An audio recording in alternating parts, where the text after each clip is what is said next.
My name is Grace Hollander. I'm 68 years old, and until this morning, I thought I still had control over my own house. When I came home from tutoring, the first thing I saw wasn't my cat or the sunlight through the kitchen window. It was a silver padlock, brand new, hanging right there on the pantry door I built with my husband, Harold, 40 years ago. For a moment, I just stood there, my grocery bag sliding off my arm. The sound of it hitting the tile felt louder than it should have. I stared at that lock, shiny and confident, as if it had every right to be there. Then Megan walked in, my daughter-in-law. She was wiping her hands on one of my towels, her nails perfect, her perfume too sweet for this kitchen. "Oh, Grace," she said, almost singing it. "We bought some special things, organic oils, imported coffee, just wanted to keep them separate. You understand?" I didn't understand. Not at all. "That's my pantry," I said quietly. She looked up then, those brown eyes colder than I remembered. "Let's not make this a big deal. We all need our own space, our own space. In my house, the same house where Harold's laugh once filled every corner, where my children grew up, where every crack in the floor tells Astery."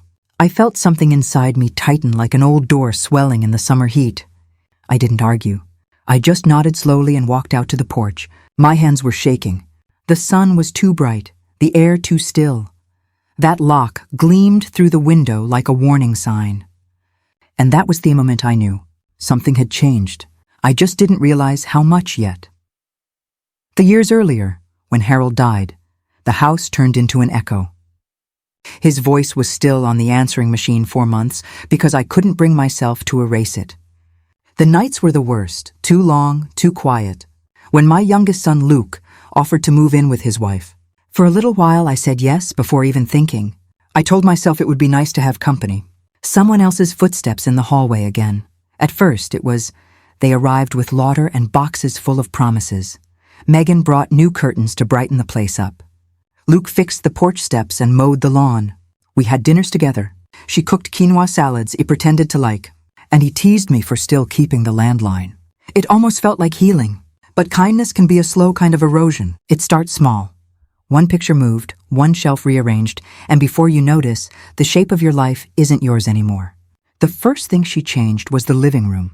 Harold's brown leather chair, the one where he read the paper every Sunday, was too old-fashioned. It disappeared one weekend while I was at my friend Lydia's house. "We donated it," she said, smiling, as if she'd done me a favor. In its place sat a sleek gray sofa that looked like it belonged in a hotel lobby. Then came the kitchen. My cast iron pans went to the basement because non-stick is healthier. My Blue Ridge china was boxed away, too fragile for everyday use. She hung bright prints in the walls, abstract colors that had nothing to do with the quiet warmth I loved. And every time I tried to object, Luke would squeeze my hand and whisper, "It's just temporary. Mom, she's trying to help." Temporary stretched into forever. My sewing room became Megan's wellness space.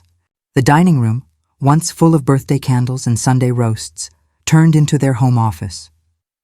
They started hosting her friends, people I barely knew, who called me Grace like a stranger and brought wine I never tasted. The first time I felt truly invisible was when my daughter Nora came by for a surprise visit. She walked into a kitchen that no longer smelled like me. Megan greeted her with that brittle smile. "Oh, Nora, we didn't know you were coming. We were just heading out." Nora looked at me, confused, holding the cake she'd baked. "I thought we still did family dinners," she said quietly. "We just need to coordinate better," Megan replied. "Coordinate?" As if my own daughter needed an appointment to seem. Nora left without touching the cake. And for 2 months, she didn't come back. After that, the silence grew heavier. My friends stopped visiting too. Lydia once came over on a Thursday like she always had and found the living room filled with yoga mats and music thumping. "Oh, sorry," Megan said, barely glancing up. "This is my workout time." Lydia sat awkwardly at the edge of the sofa, drank her coffee fast, and left. That evening, Megan told me, still scrolling her phone, "Maybe you can let me know when you invite people so I don't have to change my schedule." Her schedule in my house. Little by little, I disappeared from my own life. My name on the mailbox was the only proof I still lived there. The worst part wasn't the things she took. It was how she changed Luke, my sweet boy. The one who used to call me every other day, now barely spoke to me across the dinner table. "You okay, honey?" I asked one night as he stared at his plate. "Fine," he said. Just tired. But his voice had a distance I couldn't reach across. A few nights later, I heard them arguing behind their closed door. The walls in old houses don't keep secrets. She's getting forgetful, Megan said. She's fine, Luke muttered. Fine? She left the oven on last week. I turned it off. He said, she needs supervision. Luke, maybe it's time we look into a facility. It's better for everyone. The silence that followed was worse than shouting because I could hear him thinking, considering. My heart pounded so loud I was sure they could hear it through the wall.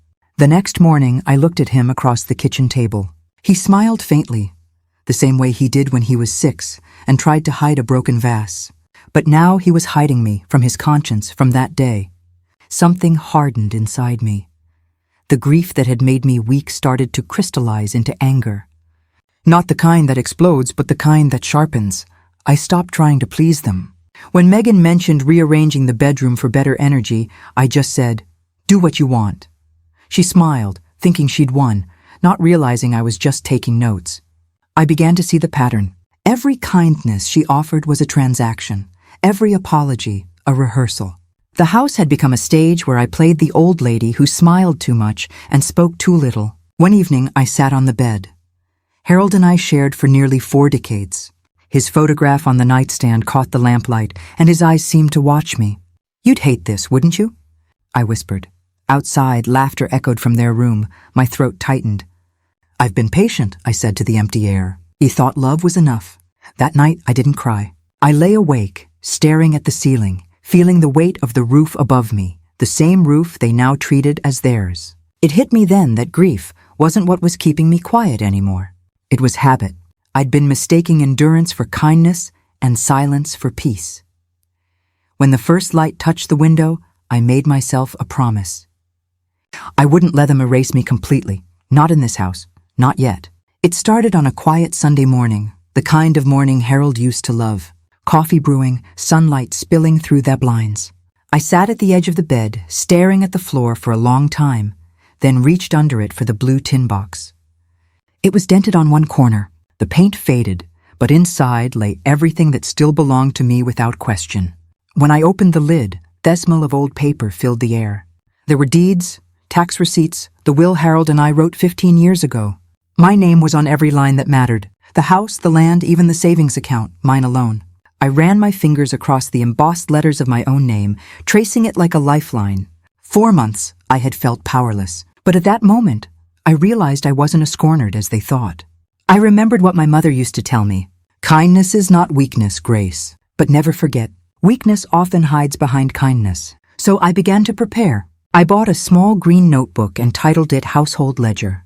April 2025, I wrote down every dollar that left my account. Utilities, property tax, groceries, gas. Underneath, I added a separate column. Luke and Megan's contribution, $200. The math spoke louder than any argument. I also started recording, not out of malice, but out of fear, every phone call, every whispered conversation they thought I didn't hear. One afternoon, I came home early and caught Megan on the patio pacing with her phone. No, Mom, I'm not exaggerating, she said. She's impossible to live with. We've been taking care of her for years. Luke thinks we should just get the paperwork done before she forgets completely. I didn't make a sound.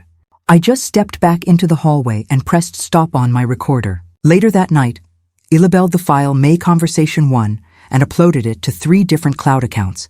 I didn't even know I still had that kind of precision in me. But evidence alone wasn't enough. I needed protection, someone who understood the law better than they did. I found his name at the bottom of the deed, Patrick Ellis, attorney at law. Patrick had been one of my 3rd grade students 35 years ago, a quiet, serious boy who read legal thrillers instead of playing outside.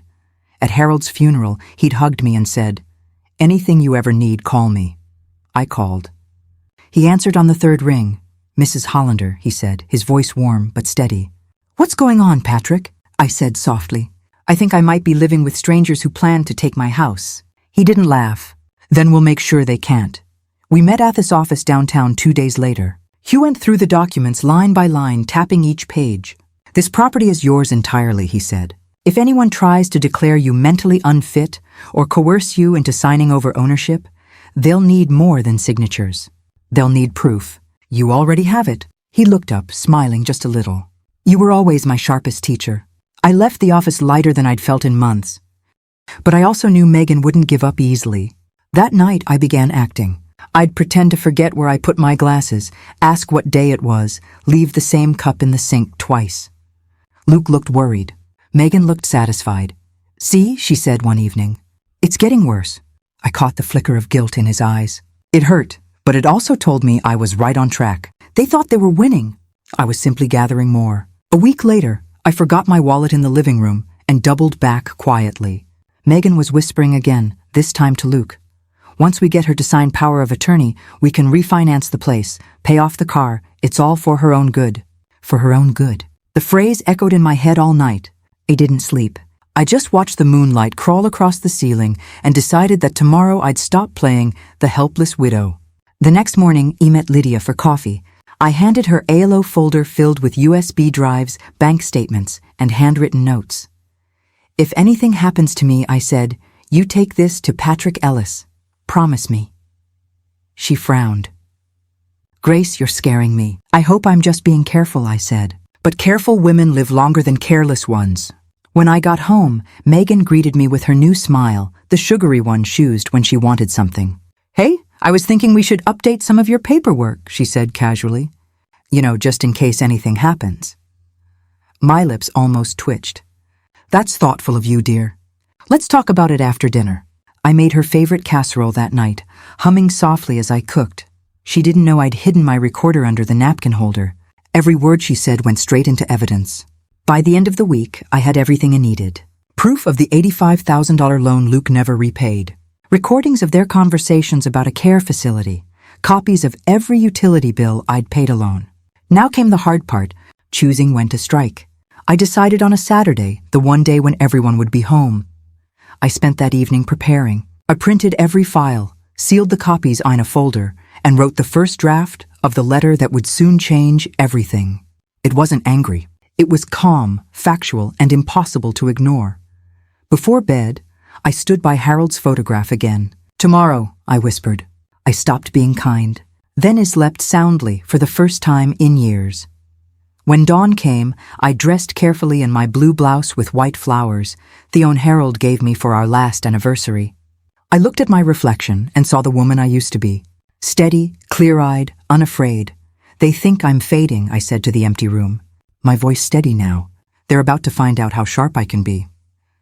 Saturday came with a sky so clear it almost looked new, as if the world had decided to give me one clean slate.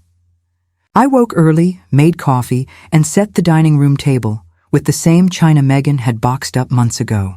I wanted everything to look familiar, solid, mine. By 10:01, the doorbell rang. My daughters arrived first, Nora and Danielle, each with her husband and kids. They looked worried, as if they'd been waiting years for this call. "Mom, what's going on?" Nora asked. "You'll see," I told her. "Just sit tight." Ye showed up, clutching her purse like a shield. She gave me a long searching look but didn't say anything. Behind her came Patrick Ellis wearing a dark suit and the calm confidence of someone who spent a lifetime in courtrooms. Beside him stood another man in a gray jacket. His notary. We were ready. The sound of laughter floated from the kitchen. Luke and Megan were still eating breakfast, unaware. When they walked in and saw everyone assembled in the living room, Megan's face froze. "What is this?" she asked, her tone already defensive. "It's a family meeting," I said. "Please sit down." They hesitated, but something in my voice, steady, quiet, left no room for argument. Luke guided her to the couch. The children ran off to the backyard. I waited until the house was still. "I've gathered you all here," I began, "because there's been confusion about who this house belongs to and what's been happening inside it." Megan folded her arms. "Grace, if this is about the pantry, it's about a lot more than a pantry," I cut in. Patrick opened his briefcase and laid a stack of documents on the table, copies of the deed, utility bills, and a small digital recorder.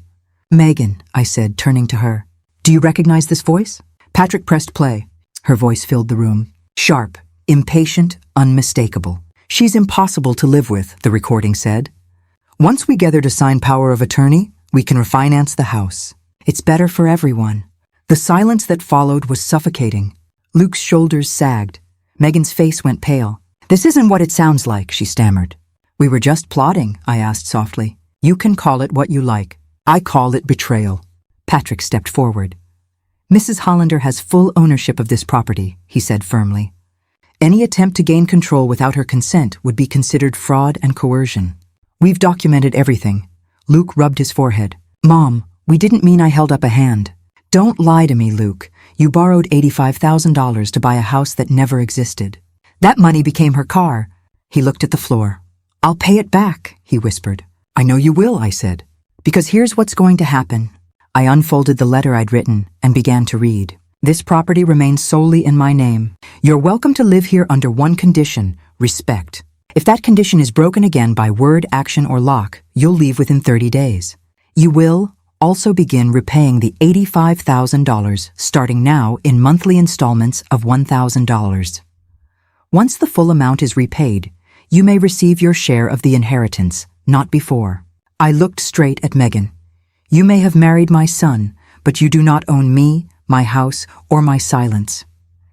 Her lips trembled, and for a moment I thought she'd scream, but she just nodded slowly, her jaw tightening. Fine, she said, if that's how you want it. Patrick placed an envelope in front of them. That's a notarized copy, he said, signed, sealed, and filed. The meeting ended in heavy quiet. Megan stormed off to the bedroom, slamming the door so hard the chandelier rattled. Luke stayed behind, slumped in Harold's old chair. His eyes were red. I'm sorry, Mom, he said. I don't know what happened to me. I wanted to say something kind, something that would make it easier. But kindness was what had led us here. Instead, I just put a hand on his shoulder. You forgot who raised you, I said softly. Maybe this will remind you. He nodded, tears slipping down his face. Can we fix this? Not today, I said. Maybe someday. When they left the room, I finally exhaled. My daughters hugged me tight, their faces wet with tears. Mom, Danielle whispered. I can't believe you did all this. I didn't have a choice, I said. When someone locks you out of your own life, you either wait to die or you find the key. After everyone left, the house fell silent again for the first time in years. It was a good silence. I made myself tea and sat in the garden. The wind moved through the trees like acai. Later, I heard the sound of packing. Boxes, drawers closing. I didn't interfere. When Luke passed me in the hallway, carrying a suitcase, he stopped. We'll go stay with her parents for a while, he said quietly. Give you space. That's probably best, I replied. He hesitated. I'll pay back every cent. I know, I said. Do it for yourself. When the door closed behind them, I stood alone in the living room. The gray sofa they'd bought looked smaller, somehow insignificant. I sat on it for a moment, listening to the echo of the lock clicking shut, this time from the inside. I walked to Harold's photo on the mantel, the one where he was laughing under the cherry blossoms. I kept my promise. Harold, I whispered. I protected what we built. Outside, the sun was setting, Thesky painted gold. I took the key from my pocket, the one I'd removed from the pantry lock weeks earlier, and placed it in the tin box with the documents. One lock broken, another secured. I brewed another cup of tea and sat down to watch the light fade. The air felt different, lighter, freer, filled with something that almost felt like peace. And for the first time in a long, long while, I knew I had my home back. 6 months later, the house felt different. Softer, quieter, but peaceful, not empty. The walls seemed to breathe again. I'd repainted the kitchen yellow, just like it used to be. The pantry door stood open now, the shelves neatly lined, no locks, no secrets. Every time I passed it, I smiled a little. I'd started teaching again, part-time at the community center. Nothing fancy, just reading lessons for seniors who'd never finished school. I liked the rhythm of their voices stumbling over new words. It reminded me that it's never too late to learn something new, even about yourself. Luke began sending checks every month. Sometimes a note came with them. I'm working on it. Mom. His handwriting looked smaller, humbler. Megan didn't write, and I didn't expect her to. They'd moved to another town, started over. I suppose maybe that's what they both needed. One Saturday, Luke called. Can I come by? He asked. When he arrived, we sat on the porch in the same chairs Harold built. He looked older, softer around the edges. For a while, we just watched the sparrow's insolence. I was wrong, he said finally. You didn't deserve any of it. I nodded. You're right. But knowing that you see it now, that's enough. When he left, I walked into the garden. The hydrangeas Harold planted were blooming again, their petals pale blue in the afternoon sun. I felt something shift inside me, a lightness I hadn't known in years. He turned back to the house, my house, and whispered, "True wealth isn't what you own. It's what you refuse to let them take. Your peace, your dignity." And this time I believed it.